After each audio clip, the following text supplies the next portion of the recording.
Uh, Hello everyone. Welcome to the 8th week of interaction session on the course on control systems. I hope I am clearly audible. If you can confirm.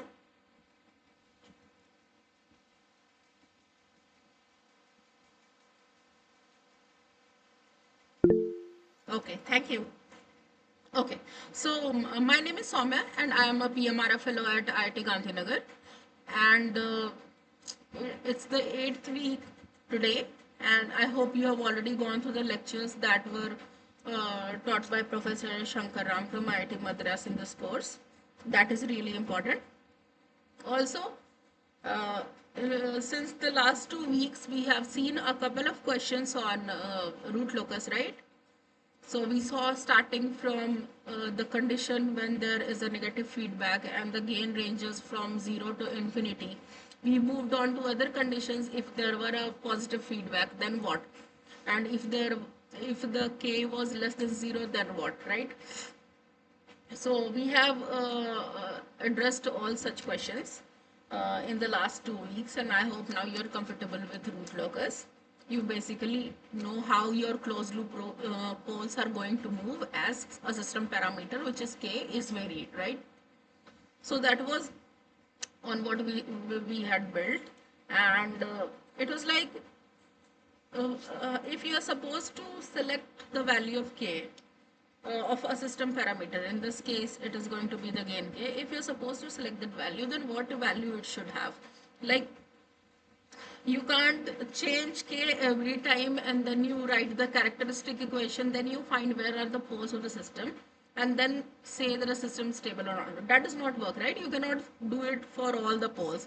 It's better to see if there is a way in which the pole moves as the scale changes.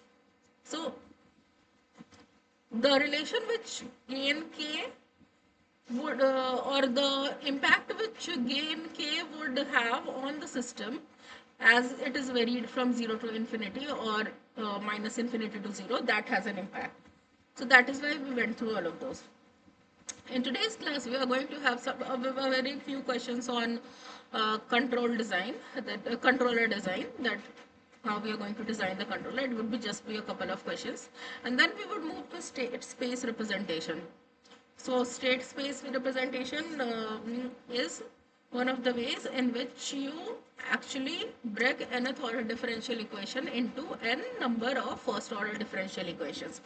This is the reason, this is the help which we get from state space. It is a part of basically modern control. Okay, so instead of working in frequency domain, which we have been doing till now, right? We have been converting everything from time domain to Laplace domain and solving the equations.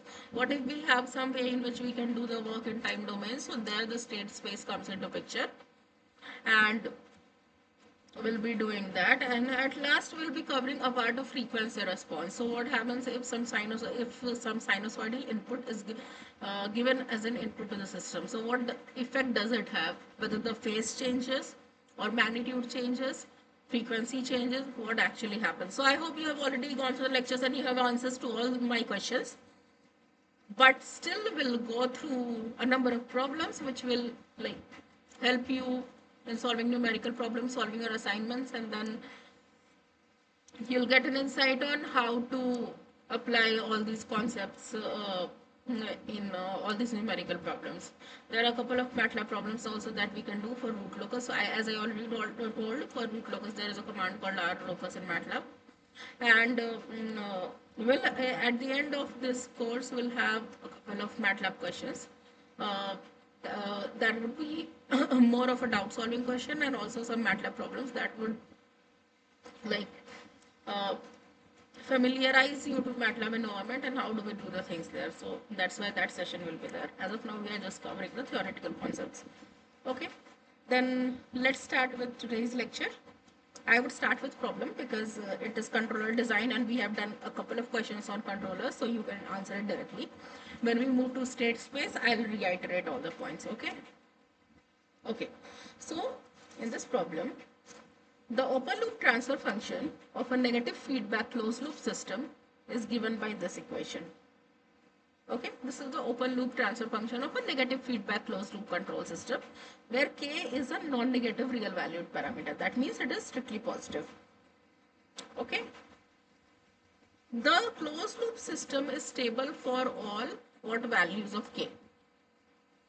Okay, so since this is an open loop transfer function, so we can write GSHS is equal to k upon s square plus 5s.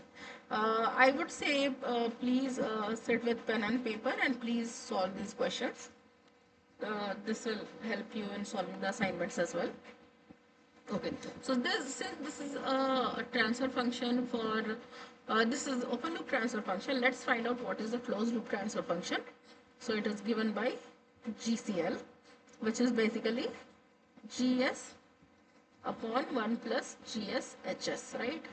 HS is 1 because it is a unity feedback system, unity negative feedback system. Now, GS can be written as K upon S square plus 5S upon 1 plus K upon S square plus 5S. After this, you can write K upon S square plus 5S plus K. Okay, so this is your closed loop transfer function. Now we are supposed to comment on the what values of K the system is going to be stable. We already saw Routh-Hurwitz criteria, right? And for Routh-Hurwitz criteria, there were two conditions. If we have just first order and second order system, the conditions were that for the characteristic, so what is the characteristic equation here? It is s square plus 5s plus k is equal to 0. So the conditions were all the coefficients of s should be non-zero. That simply means k cannot be equal to 0, right?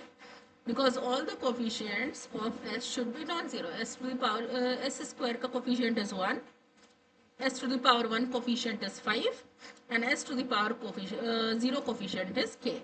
So all of them should be non-negative. Apart from that, the other condition that we had was all the coefficients should be of the same sign. So s square ka coefficient is 1, which is positive. S to the power 1 coefficient is 5, which is again positive, and k also has to be positive. So from here we get that k has to be positive. So this comes from same sign and this comes from non-zero coefficient, right? These two conditions basically drive. So what we can say, and if it were for polynomial greater than 2, greater than equal to 3, then what would have happened? Then in that case we would have to construct Routh-Hurwitz array, Routh array, and then we would check if what is the sign in the first row. If it is changing, then there is some pole. The number of sign changes basically implies how many poles are present in the right half of the S-plane, right? So from here you can write for polynomials of order n less than equal to 2, all coefficients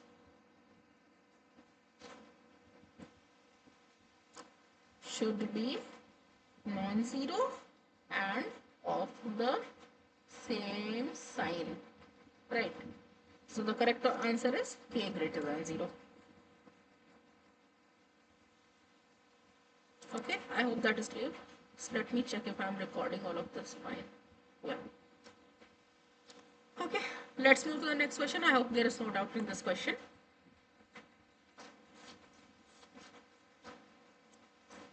If there is free, feel to stop me. If I don't see the text, please unmute me or yourself and let me know, because I might miss the text. That can happen. Okay. In the second question, it is asked that it is desired that the closed loop system obtained in problem 1 be an underdamped second order system. This would be true for all what?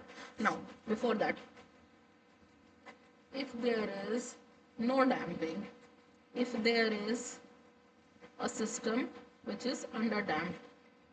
If there is a system which is critically damped, if there is a system which is overdamped, what are the values of zeta?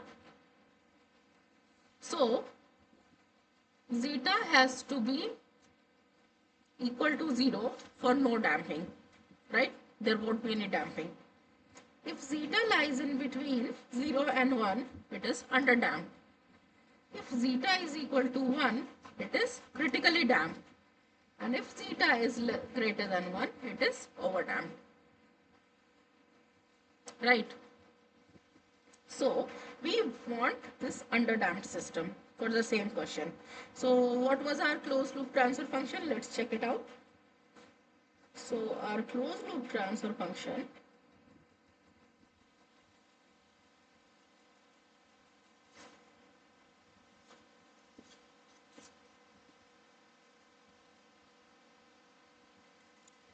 this is our closed loop transfer function, right?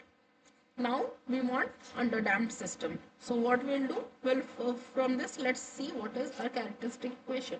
Sorry.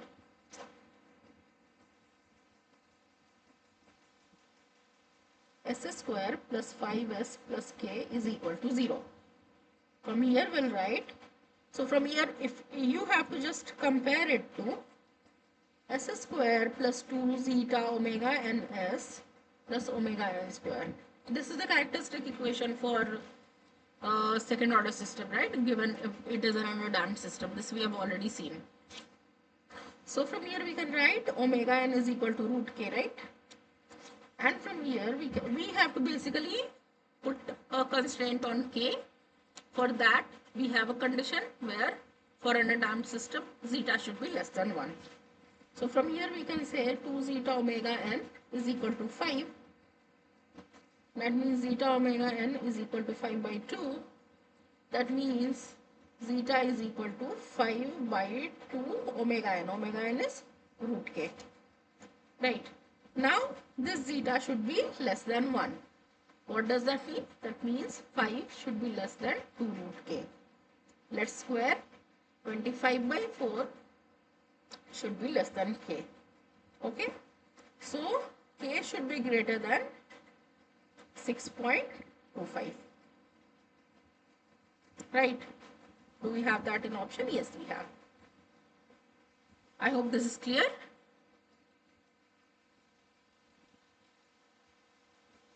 If there is no confusion, then we can move to the next this question. Before that, I'll copy this.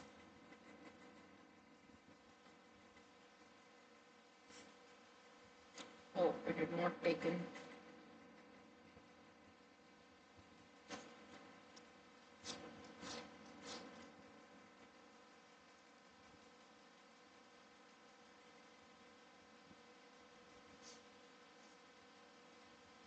Okay. So this is our characteristic equation, right? Now, how do you define the poles of this characteristic equation? It is minus zeta omega n. We don't need that actually. We don't need it. But what are the poles of the system?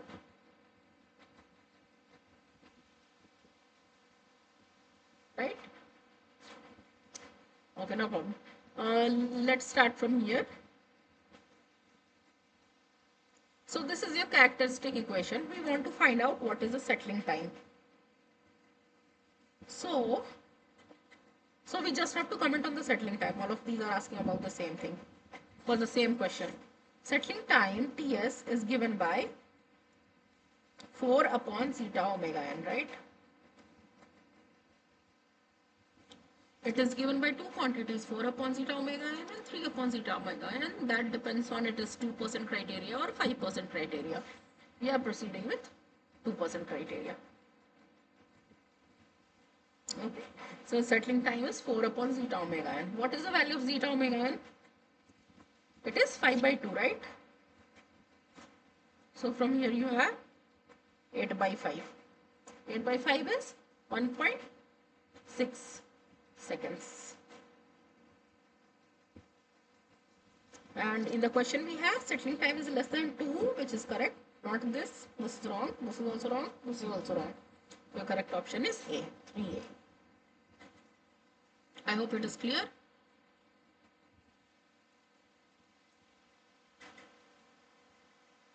If it is, then let's move to the next question. Okay.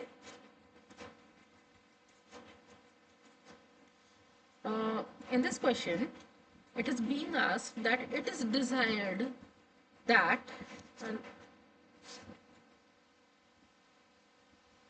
I cannot paste it. Okay.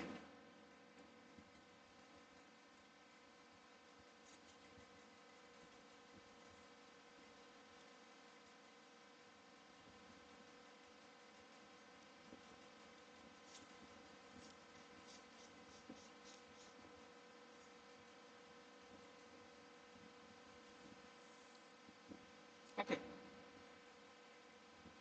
It is desired that the underdamped second order system identified in problem 2 has a maximum peak overshoot less than 10%, right? This is true only when what happens? And this is the question. So, maximum peak overshoot has to be less than equal to 10%. What is the formula for maximum peak overshoot? It is e to the power minus pi zeta upon under root 1 minus zeta square is less than 10%. That means we can write to be less than 0.1. Okay. So let's take ln on both the sides, natural algorithm on both the sides, because we have to solve for the value of k, that where it should lie, if the maximum peak overshoot. So if we have a condition on zeta, then from that zeta we can find what should be the condition on k, right? So taking log on both the sides, what will get? It would be minus pi zeta upon under root 1 minus zeta square is less than equal to ln 0.1. Okay. Now, what you should do here is find the value of ln1 and put it here. So from here, what you'll get pi zeta upon under root 1 minus zeta square to be greater than 2.302. It comes out to be, so this comes out to be minus 2.302. Okay, that's why. So from here you will get this value, and from here you have to solve for the value of zeta. So from here, or we can do one more thing, we can substitute here. So what we know, zeta is 5 by 2 root k. This we have already found for underdamped system, right? If you substitute it here and then find what k is, you'll get it to be equal to 17.8. Okay. So from here you can comment that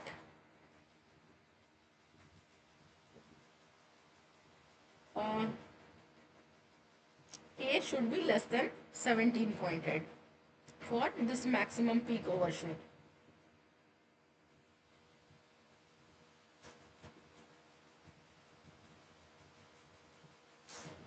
Also, what do we want? It for it being to be an underdamped second order system, its zeta should be greater, k should be greater than 6.25. So this condition would also hold, right? Because if you are applying this formula of maximum peak overshoot of e to the power minus pi zeta upon under root 1 minus zeta square, that means that formula is valid for underdamped second order system only, and we already saw that it is an underdamped second order system, and for that purpose only we have found this value of k. So anyway the answer should have both the sides. So k can be, k has to be less than 17.8 and it has to be greater than 6.25. So answer is C. Okay, I hope this is clear.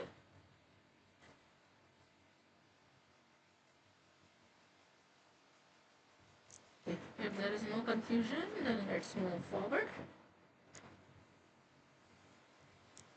Which of one of the following is true about the locus of closed loop poles in problem 1?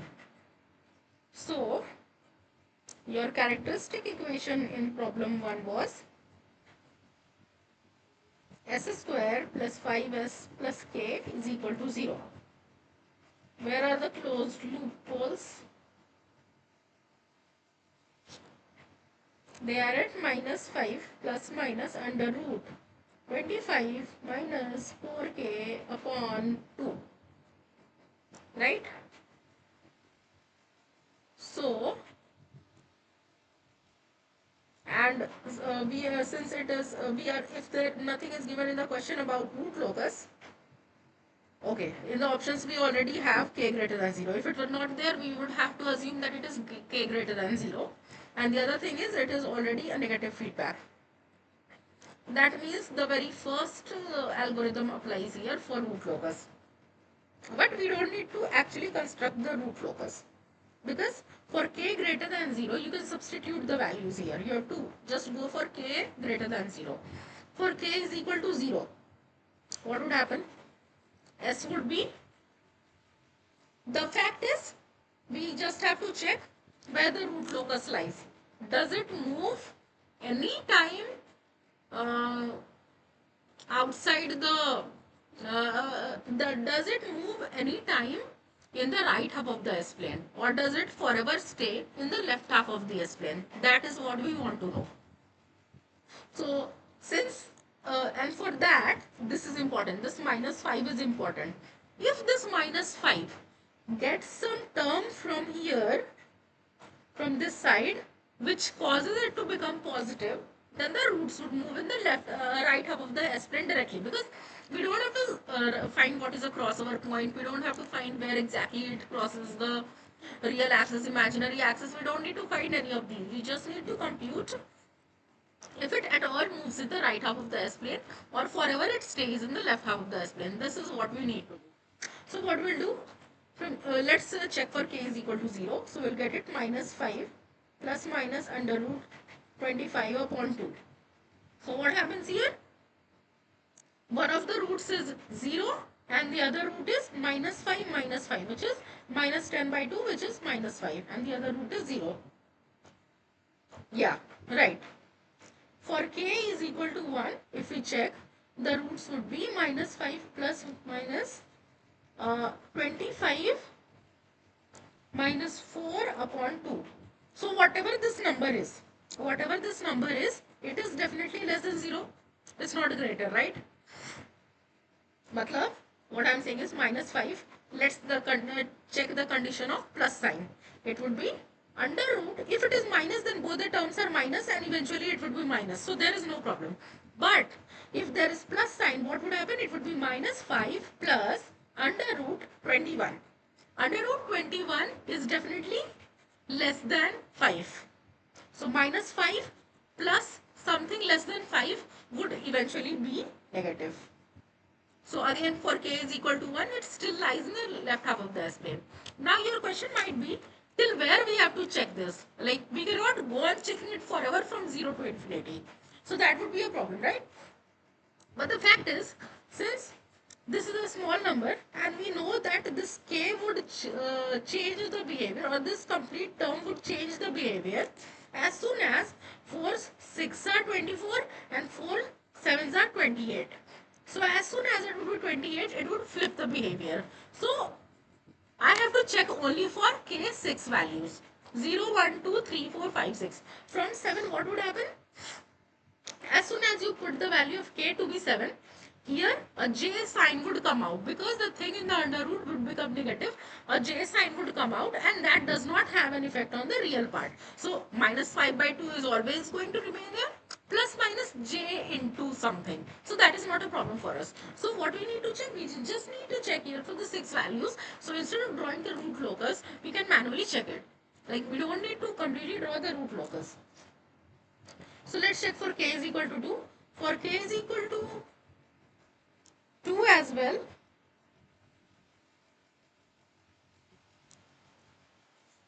For k is equal to 2 as well, the same thing is going to happen. Like, whatever is going to be here is not going to affect minus 5. So it is going to remain negative only. Right? S is going to remain negative. For k is equal to 3, also S is negative. K is equal to 4 as well. You can check it. See, if you have the value of 4 to be here, what would happen? It would be 25 minus 16. Okay, so minus 5 plus 25 minus 16, which is under root 9. So minus 5 plus 3, which is minus 2. So it would remain negative only. K is equal to 5. What would happen? For k is equal to 5, it would be 25 minus 20 under root. In under root, we'll have 25 minus 20. So it is under root 5. It's not going to have an effect. For k is equal to 6 also, you can check it is not going to have an effect, and s is going to be less than 0. So what I basically want to say is that for k greater than 0, when it lies in between 0 and infinity, 0 to 6 case, it is the real part is always negative. There is no pole is not moving in the right half of the space. And as soon as we move to k is equal to 7, what happens? We have imaginary terms coming in. And as soon as imaginary terms come in, that means that the real part is going to stay negative forever. And if the real part is going to stay negative forever, that means the root locus is going to lie in the left half of the S-plane only forever. It's never going to move in the right half of the S-plane. Okay? So, and there is another thing. Another thing is, there is no 0. So the function was k upon s square plus 5s plus k. There is no 0 as well. So if there were a 0 in the right half of the S-plane, we could have thought that there is some branch which is emerging from some pole in the left half of the S-plane, and it might go to 0 in the right half of the S-plane and destabilize the system, and there we would have crossover points. Okay, and breakaway and break-in points, all of these could be there. But not necessarily, because that would happen if two poles lie together or two zeros lie together. But the thing is that if there is a 0 in the right of the S-plane, definitely a branch would move towards it and it would destabilize the system. But that is not even the case here, right? Since we have the poles and zeros, all of them to be, there is no 0 actually, and all the poles to be in the left of the S-plane for all values of k, there is no chance of instability. So, for k greater than 0, the poles are on RHP, sorry, LHP, and no zeros are on RHP. Hence, root locus lies on LHP. Okay? So, A is the correct option. Alright, it makes sense, I hope.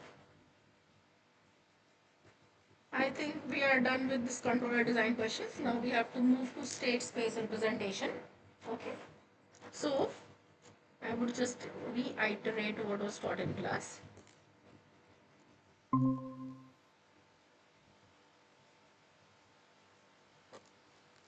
So here it is a state space representation that was covered, and in this case what do we have? For state space representation, we would start with a mass spring damper system that we had already covered. So this is the basic differential equation, the second order differential equation for mass spring damper system. And you know very well how can the transfer function be derived out of it. It's just converting to Laplace domain and trying to find out the transfer function, right? So that's how you do it. So the basic idea is to rewrite an nth order ODE as set of n first order ODEs. That is what I said, right? If you have nth order ODE, let's say if you have three third order differential equation, then you have to express it as three first order ODEs. Right, that is the whole point of doing this. So you have to simplify an nth order differential equation and convert it to n first order differential equations. That is what we do in state space. You will have a couple of questions that we will be addressing after this, but let's wait for the question before that. What are state variables? So they are those variables whose knowledge at each and every instant of time is sufficient to completely characterize the system. So let's say if you're given an electrical circuit, okay, what do you think? How many variables you need to completely characterize the system? To completely know what is going on in the system? What is the voltage across each component? What is the current flowing through each component? How many variables you would need? What do you think?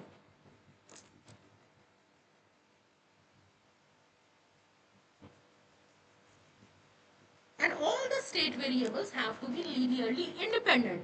That means it's not that something, some variable should be a combination of some other variables, some linear combination of some other variables. That should not happen, because if let's say I define my current to flowing to be here to be I, and then I say here the current is flowing which is I1, then I is equal to I1. That does not make sense, right? It is useless. This is a very trivial example that I am taking. In case it were I1 plus, um, if it were in some other format in which some variable already gives a notion of what other variables are, how other variables are defining the system, then that says that you have just taken some redundant variables in your system. So it's just minimum number of variables, the minimum number of state variables that we want to have to define a system. Okay, so since this is an RC circuit, so the voltage of across the capacitor is something which this current alone would not define, right? And this current flowing in the circuit is something which would define what is the current flowing through the resistor. So the thing is, to know everything about what is happening in the circuit, you need to have two variables. Hence, it is a second order system. Okay. So, the whole point is the state variables are the variables whose knowledge you need to know at every point of time to sufficiently characterize the system, that what kind of response or how is the system actually behaving. Okay. So how to represent an nth order system in the, so we already talked, right? Nth order system has to be represented in the form of n first order differential equations. Then what do? We select n state variables and then we write n first order ODEs. Okay, which each one of them characterizes the time of evolution of the uh, each state variable. Okay, when we do the questions, it will be very clear to you. If it is a second order differential equation, we just have to break it down into two first order differential equations. That's the whole point. Okay, now let's say in this case one of the state variables, select two state variables, let this be the equation and then let this be the equation. So we define it in this way, that x1t is xt. So we are dealing with this transfer function, right? So it is a second order differential equation. That means we definitely need two state variables. So the first state variable is x1, which is x. So mx double dot plus k, sorry, c x dot plus k is equal to 0, or in this case we should write f. Okay, some output. So one of the state variables that we are defining is as x, and the next variable is x dot t.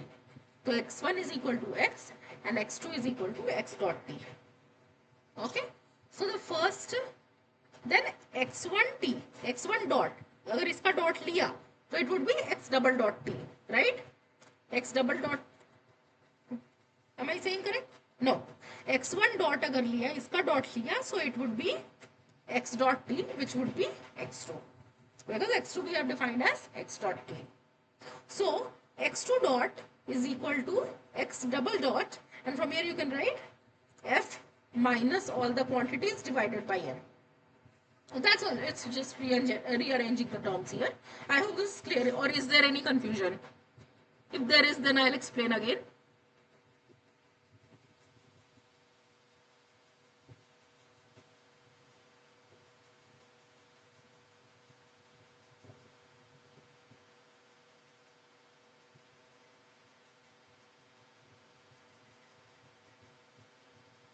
I hope it is clear, since I'm not getting any response. Okay, thank you. So, you just have to define two state variables for the system. One of them can be the derivative of the other, and the other one which you can use to define the complete differential equation. That's the whole point. So after this, what do? You just have to write in this form. X dot is equal to ax plus bu. That is of our interest. So when you got the first equation, that x1 dot is equal to x2t, you got a second equation, x2 dot is equal to this complete quantity. So from here you can again replace x dot t to be equal to x2, right? So from here what you can do, you can just have the state space as state as x1 and x2, and you can write x1 dot x2 dot, which comes from here and here, is equal to, you can define it as a matrix which gets multiplied by x1 and x2. I hope this is also clear. For the first equation which is given here, x1 dot is equal to x2t. So x1 dot is equal to x2t should come. That means it has to be 0 and 1 because it has no relation with x1t. And for the second equation, x2 dot is equal to some constant into xt. And what is xt? Xt is x1t. So it has k minus k by m coefficient. That is why this comes here. And with x dot t, it has minus c by m coefficient. Now with this term, 1 by m ft, we have du term coming. U is your input that is being given to the system, which is ft. So it comes with a second state equation. So you have 1 by m here as the second entry in the matrix. So from here, the matrix A is called state matrix. The B matrix is called input vector. Okay. And in general, the state equation is given by Ax plus Bu. Okay. There is output equation also. For example, your output was, what you wanted as an output was the state of the system, the X of the system, the displacement by the mass of the system. Right, if you wanted it, then it would be 1 upon 0 into x, because y is equal to cx plus du. So x you have to put again here, and what it is, 1 and 0. So output equation is given by cx plus du. So this is the whole gist of your state space representation. That xt is equal to ax plus bu, yt is equal to cx plus du. Okay. This is the state equation because it works with the states. You get to know how the states are evolving. This is the output equation because you come to know how y is, what is the response of the system. Okay. So after this, this we already taught. If the system has multiple inputs and multiple outputs, the matrix order changes, and therefore all of these matrices can have different dimensions. The important part that I want to cover is we are talking always about LTI, causal dynamic system, and there are two ways to write it. One is you do frequency domain analysis, not analysis, you write in frequency domain, you convert it into Laplace form, and then you find Laplace transform with zero initial condition. And second is you rewrite it as an first order differential equation. This is something which we have been doing forever. This is something which is new to us and we are doing it today. Okay, so a transfer function representation is the external representation of the system, and state space is the internal representation of the system. You get to work with the states directly, but in transfer function you basically change into a form, a frequency domain form. Here the analysis is in S domain, here the analysis is in a time domain. This is unique. The transfer function of a system is unique. You can just have one transfer function for a system, but state space might not be unique, because you might, so let's say I'm considering some two variables which define the system completely. You might consider some other variables. Okay. Apart from consideration of the variable, you might consider it in a different way. You might consider it as a derivative of something or integration of something. You might take it the other way. So state space representation is non-unique, whereas transfer function representation is unique. Okay. So this we already saw. Oh, sorry. This we already saw, right? So what we want to basically know, if we want to go from the state space to transfer function, what steps should we follow? That is what we want to know. Okay. So what do? We take the Laplace transform of this. And what do we get? It is Sxs minus x0. Okay. Because we have to take into account the initial condition. And then is equal to Axs plus Bu. It is very simple, right? Let the initial conditions be 0, because we want to, anyway, we are more interested in transfer function. If the initial condition is not 0, that has to be definitely taken into account. We are finding it for non-zero, for a 0 initial condition. So Sxs is equal to Ax plus Bus. Now, what do?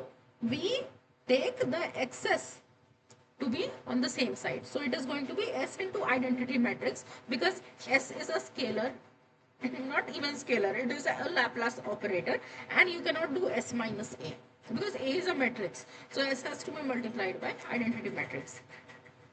So take out Si minus A xs on one side, and on the right hand side you have Bus. Okay.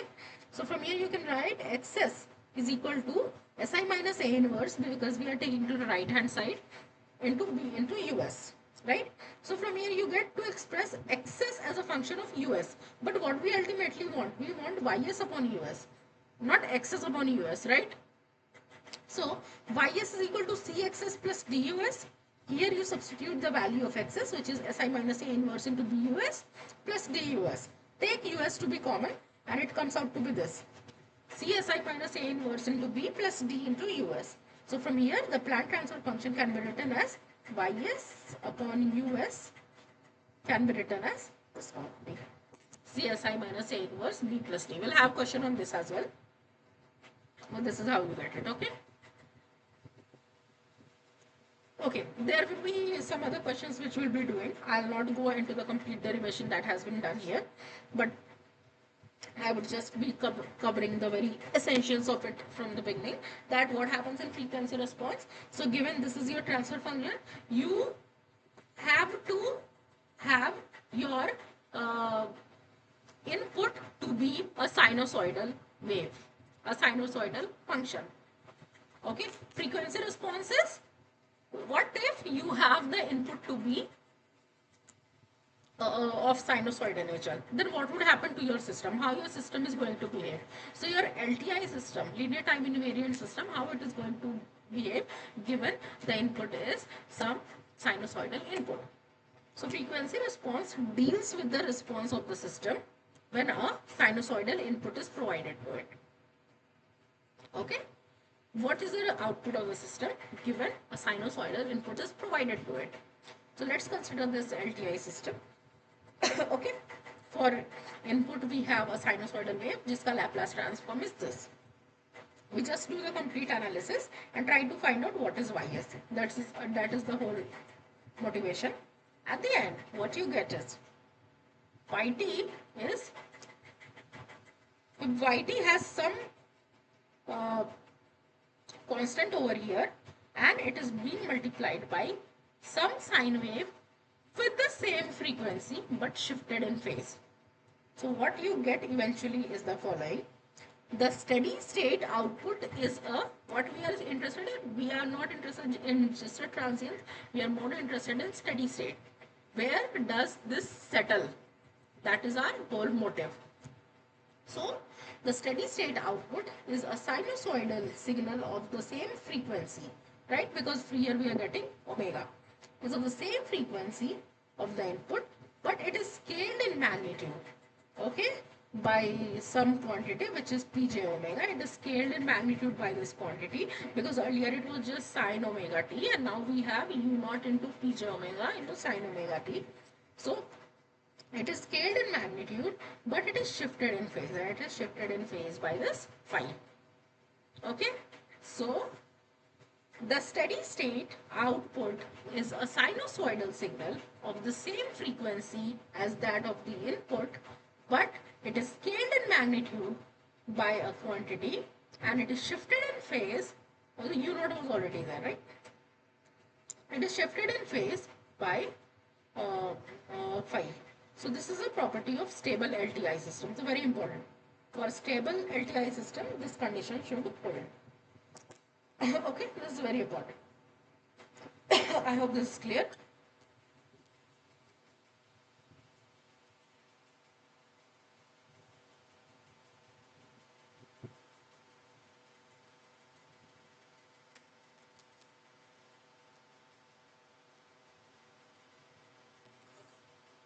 If this is clear, then we'll move to the questions. The question is,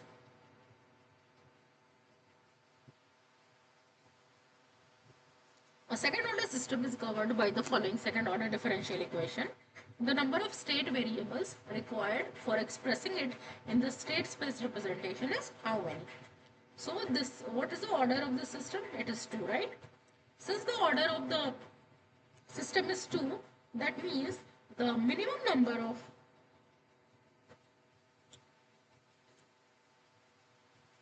state variables required to completely characterize the system is 2. Make sense? So 2 is the correct answer. Okay?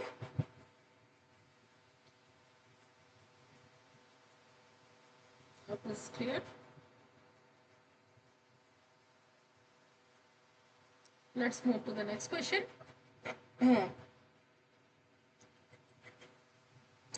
The state matrix for the system. What was the system? I'll just write here and copy it.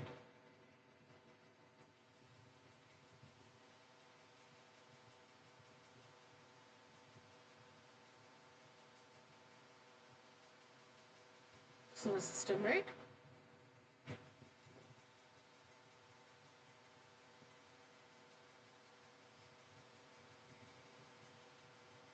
So we want to know what is the state matrix for this system. That is what we want to know. Okay. So what is happening here? Let's define the first state and let's define the second state. So let x1 is equal to y. The first state is x1 and second state is x2. At first I'll write this. x1 and x2 be the state variables. Okay. x1 is equal to y. x2 is equal to, or first we should y dot. Okay. So x1 dot is equal to y dot is equal to x2. So from here we get the first equation, x1 dot is equal to x2. What is second equation? x2 dot, which is y double dot, is equal to 2ut, right, plus 4y dot t plus 5y t. This gives you, not this, sorry. From here, what you can write? You can write x2 dot is equal to 5x1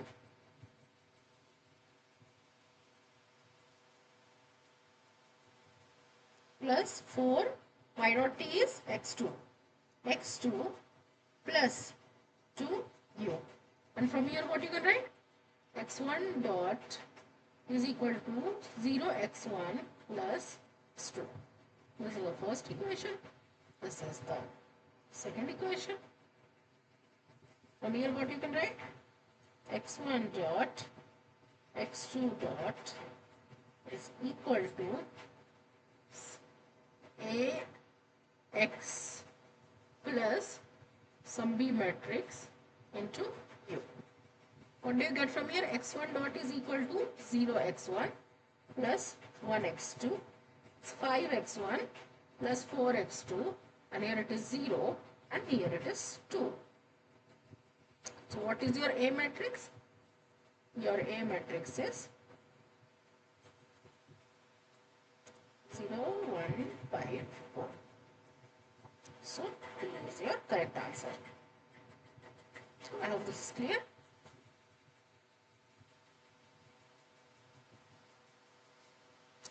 Okay. And what we have to do after this? We have to find out what are the eigenvalues of the state matrix obtained here. So how do we find out the eigenvalues? So characteristic equation is given by lambda I minus a codeterminant is equal to 0. Whatever lambda, the value of lambda that you are getting from here will give you what are the eigenvalues of the system. So it's going to be lambda 0, 0, lambda minus 0, 1, 5, 4. Right? Lambda I minus a codeterminant is 0. So it's going to be determinant of lambda minus 1 minus 5 lambda minus 4 is 0. So lambda into lambda minus 4 minus 5 is equal to 0. So lambda square minus 4 lambda minus 5 is equal to 0. So lambda square minus so it has to be negative. So it has to be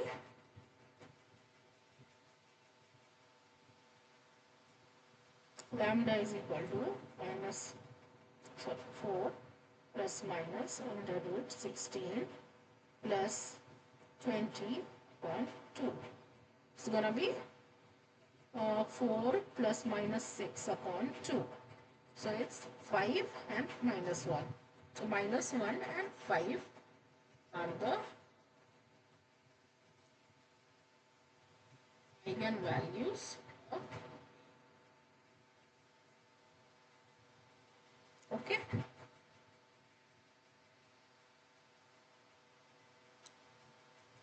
Let's move to the next question. What is the input vector of the state realization? We had found it to be 0 and 1, right?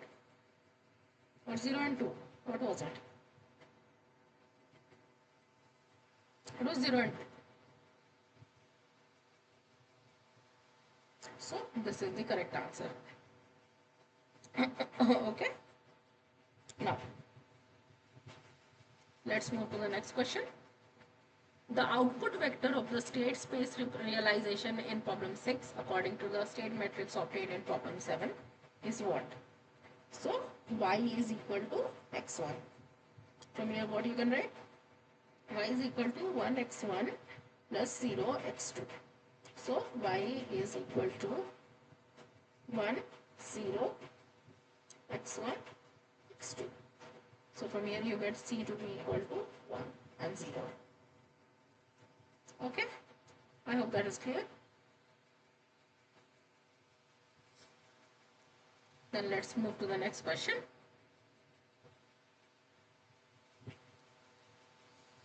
Using the relation between transfer function and state space realization, how can what should be the transfer function of the system. Okay, so what was A? Was 0,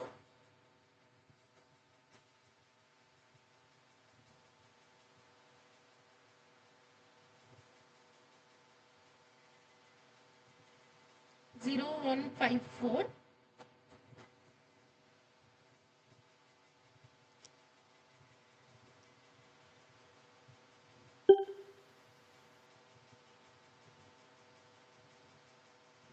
0154. B is 0 and 2. Okay, and then after this what we have to do? Your C is 1 and 0, right, and D is 0. So your transfer function is given by C Si minus A inverse into B plus D. Okay, from here what you can write? 1 0 S, it would be minus 1, right? This will be minus 5 and this is S minus 4 chi inverse, and this is 0 and 2 plus 0. So from here what we can do? We have to first find out what is the inverse. It's going to be 1 and 0. After this, here we have to find the adjoint of the matrix. What is the adjoint of the matrix? You have to basically uh, delete the rows. For example, if I am trying to find the adjoint at this place, I have to remove these rows, and whatever I get here, I have to put it here. So it would be S minus 4. Similarly, here it would be S. The rule changes here. It becomes 5 and it becomes 1. Why? Because this is lying at a position 1, 2. And this is lying at 2, 1. This is at 2, 2. This is 2, 1, 1. So if it is lying at the summation of position which is odd, the summation of x and y is odd here, so in that case we have a sign change. It's fine, and it's transpose into 0, 2. So from here what do we get? We get 1, 0, S minus 4, 1, 5, S, okay, into 0 and 2. Now, what do we have to do? I'm sorry, I just missed something.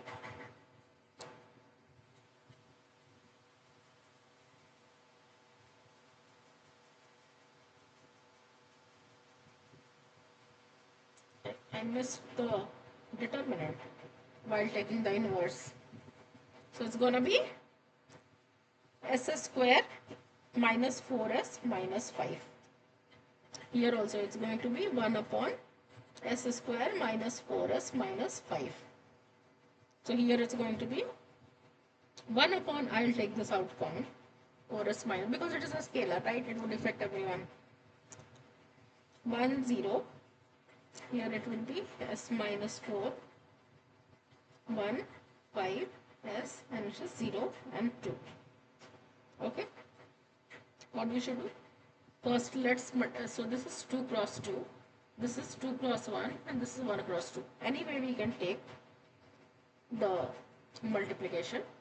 So from here, if you find, if you do this, 1, 0 and this, what you will get from here, what kind of matrix? It should be 1 cross 2. So from here, what you will get? It would be S minus 4, and what would be the second term? It would be 1. S minus 4 and 1, and here it is 0 and 2, and it is 2 cross 1. So from here you are going to get 1 cross 1. S square minus 4s minus 5, and here if you multiply, it would be 2. Just 2. So 2. So your transfer function is 2 upon s square minus 4s minus 4. Minus 5, sorry. 2 upon s square minus 4s minus 5. C is the correct option. Okay, I hope it is clear. There shouldn't be any confusion here.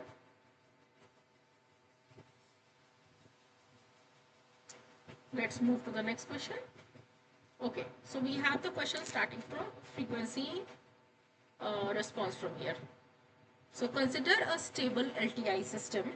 LTI, this word is very important to know what we are going to do.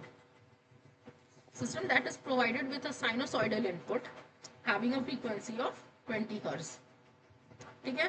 Then the corresponding steady state output would be a sinusoid having a frequency of how much? So we already read that for LTI, stable system, frequency remains unchanged. Scaled can be scaled in magnitude. The output can be scaled in magnitude and shifted in phase, but frequency remains unchanged, so it would be 20 Hz. Okay, no confusion here. Let's move to the next question. The transfer function of a plant is given by this. Okay? The magnitude of the sinusoidal transfer function at an angular frequency of 1 radian per second is what? It's just asking the magnitude, but you just have to place the value of omega. So your plant transfer function is given by s plus 2 upon s plus 1.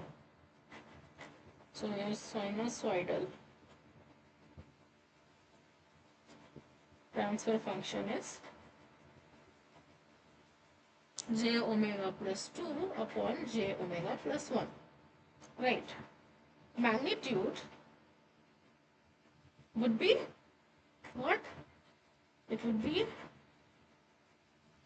g of j omega, the magnitude would be under root omega square plus 4 upon under root omega square plus 1. What it would be? Place the omega value to be 1. It would be under root 5 by under root 2. Under root 5 by 2. Right. You would get it to be around 1.58. So this is the correct answer. Any confusion here? Any problem? I hope it is clear.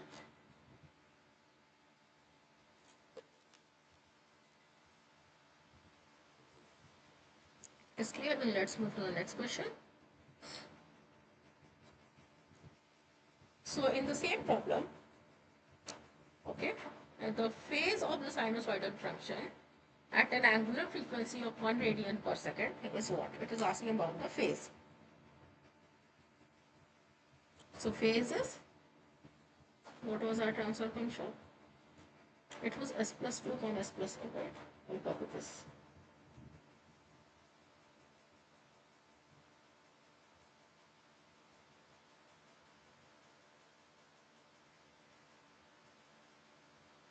This was our transfer function.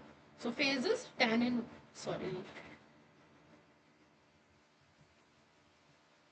phase is tan inverse of, what happened?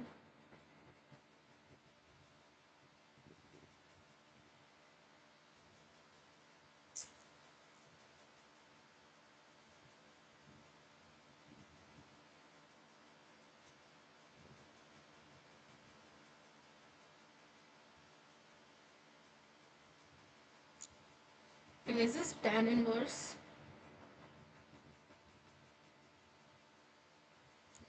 let's for the numerator what it would be, j omega plus 2 it is, so it is omega by 2 minus tan inverse omega by 1.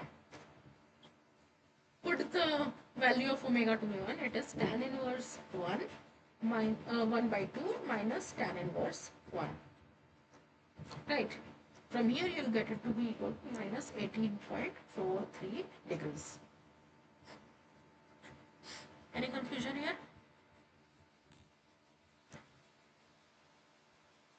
I hope it is clear.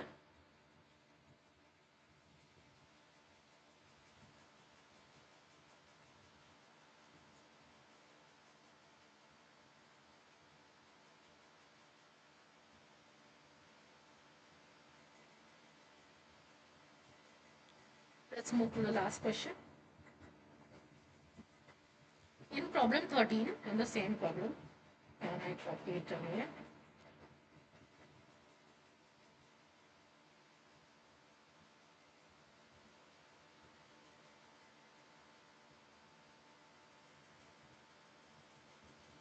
Okay? In the same problem, we want to find out the ratio of the magnitude of sinusoidal transformation at 10 to 1. To 1 we have found out, right? The magnitude, what was it? 1.58. G of j omega was 1.58 for 1. Let's find for 10. So for 10, then we have to find out the ratio. For 10, what it would be? Under root 100, because at the place of omega we have to put it to be equal to, so it's going to be omega square plus 4 plus under root omega square plus 1 at omega is equal to 10 radian per second upon what? 1.58. Then it is going to be under root 104 upon under root 101 divided by 1.58. You'll get it to be equal to nearly 0.642. So this is the correct answer. Okay, I hope this is clear. Any confusion in this question?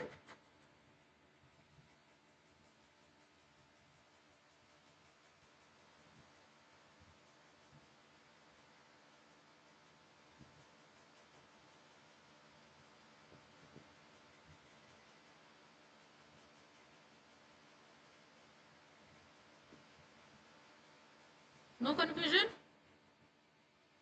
Okay, then we have already completed root locus. We have done the state space representation. I hope you are familiar with this now. In the next class, we are going to have Bode plot coming in. Okay.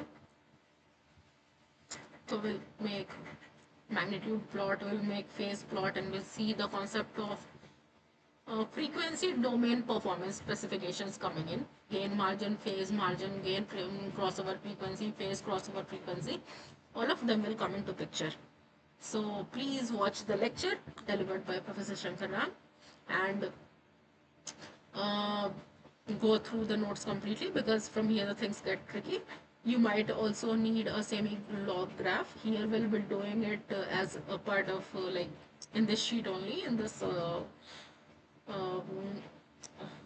the iPad that I'm using. But in general, you should have a semi-log graph. You should know how to use semi-log graph, how you're going to define where is 0, 100, 100, all of those, 1, 10, 100,000, all of those, 0 0.1, 0.01, so all of those are defined on log scale in the semi-log graph. So there should be a habit of using it there as well, because that gives you exact Bode plot. Okay, and here when you draw with pen and paper, there also you can visualize it is just not accurate to scale, but you know the general nature of the graph. So that is what we are going to do. Okay then, so there are only 4 weeks remaining. We'll have a couple of questions on Bode plots, then we'll move to Nyquist plot, Nyquist stability criteria. We'll have a couple of questions on what we say, the relative stability, and then we'll move to compensators, lead and lag compensators, and that way we'll finish the course. So it is just 4 weeks that are remaining. Please study hard, solve all the questions. I hope you are not facing any problem with the assignment questions. If you have any problem, please feel free to ask me or post it in the discussion forum in the Google group, so it will be answered there as well. It is better if you attend the session and then you ask that out, because that is the most fruitful thing for you. If you write there and then you are expecting an answer, that might cause delays, your assignment deadline might pass. But here, when I am teaching you here, I am entitled to solve all your doubts that you have for your assignments, for any other competitive exam. If you have some great question that you want to answer, or you have any other doubt, I am here to answer all your doubts. So please make the use of this doubt session effectively. Like watching video is good in case you miss the session, and most of you I know rely on that only. That will watch the videos later. What is wrong? Why do we need to attend it? Right now we'll watch us 2x speed, but who will clear your doubts there? If you have some doubt, it should be cleared over here itself. Interaction is the best way to do a thing. So please don't become passive. Be active in asking your doubts. Be active in attending all the sessions. Be active in learning more and more. Study hard and prepare for GATE as well.